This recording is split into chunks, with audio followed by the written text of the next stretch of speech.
This holiday season, Netflix has a brand new original film called Midnight Sky, and it stars and directed by George Clooney, so it's gotta be good, right?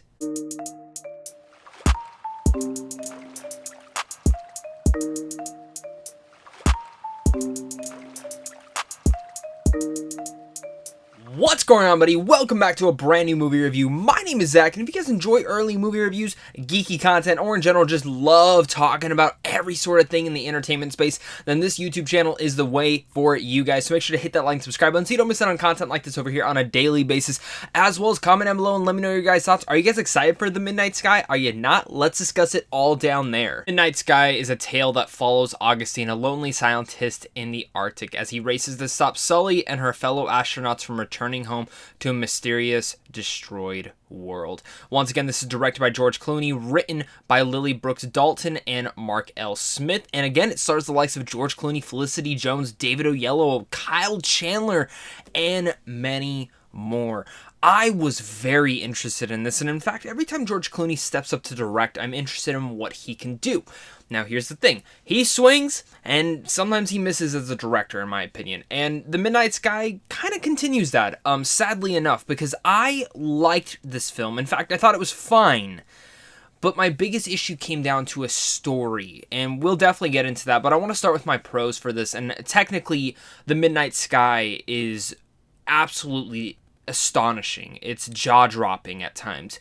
The sound and score are beyond level, and you know, I know this came in theaters beforehand, before going to Netflix on the 23rd, but kind of wish I would have seen this in the theaters. I think it would have been a completely different experience, especially with the sound and the score kind of going about, but even adding in, and the cinematography in here is like exquisite. The color palette here that the cinematographer was able to choose and that George Clooney was able to direct in here is honestly, again, astonishing, fascinating, and beautiful.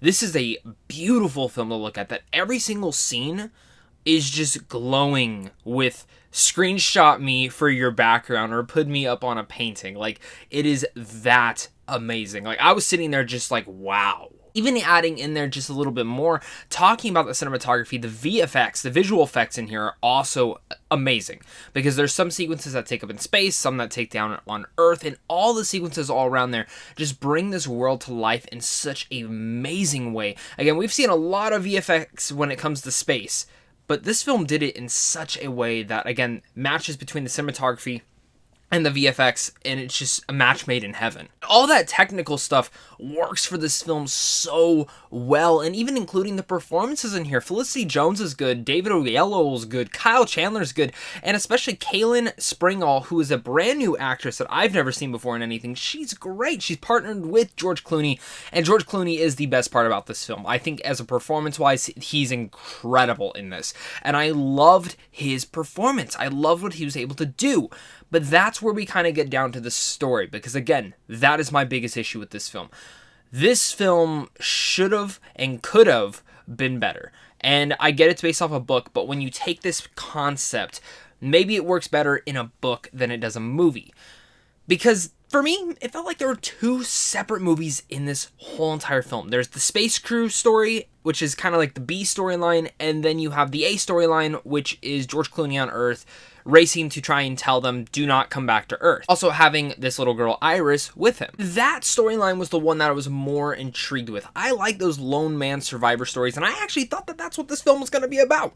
I thought it was going to be more about him in Antarctica, just, you know, living and dealing with the things that he's dealing with, because there's a lot of regret in him, and that's another con to this, is zero characterization. A lot of it is very surface level materials, which is not great, and I wish it would have dove deeper into each and every one of the characters, and I think that's why I would have appreciated it if we either spent more time with George Clooney's character, or in general the whole film was about him, and you took out the space stuff completely. I don't think it was even needed. Again, it felt like two separate movies that were trying to be formed into one, and it just didn't work out. Yes, maybe it would have worked out if I cared about any of the characters, or in general felt like the pacing was actually working between the two, because anytime it went back to the B storyline, I was like, go back to George Clooney. And then there are times where it took forever, and don't get me wrong, there are some great sequences up in space. Again, it looks all fantastic, but I just didn't feel like it was was needed for the story being told right here. That's kind of where my biggest disappointment comes from, is the story. In fact, I thought the characterization was overall just I found the story to be lacking, and when it comes down to that, it takes you out of the whole entire movie completely, and it's hard to suck you back in at all, which again sucks because I thought the performances were good, the cinematography is great, the VFX are great, the score and sound are great, but The Midnight Sky has that one big glaring issue, which is really just the story, the pacing, and the characterization of every single person in here. I really do wish it would have just focused on George Clooney's character. I think that truly would have been the better grip to this, because, you know, it feels like he wanted to go more is better, but in fact, I think in this case, the less you do, the less you show, and the more subtle of a story you tell, would have been the stronger output for that. So with all that said, I'm going to give The Midnight Sky a C-. I really wanted to love this one, guys. Like, I really wanted to love this one, but I just couldn't get sucked into this film like it wanted me to. But let me know down below what your guys' thoughts are. Did you guys enjoy this film? Do you guys think I'm completely wrong, or do you agree with me? Let's discuss it all down there, guys. Make sure to hit that like and subscribe button on your way out, as well as head on over to Sandwich One Films on how to see films early. And of course, this is a big thing to you and a big thing to my Patreon supporters, because without you, I wouldn't be able to do this. Have a great rest of your guys' day. Have a happy holidays, and look forward to more videos coming soon. So of course, until next time, stay classy.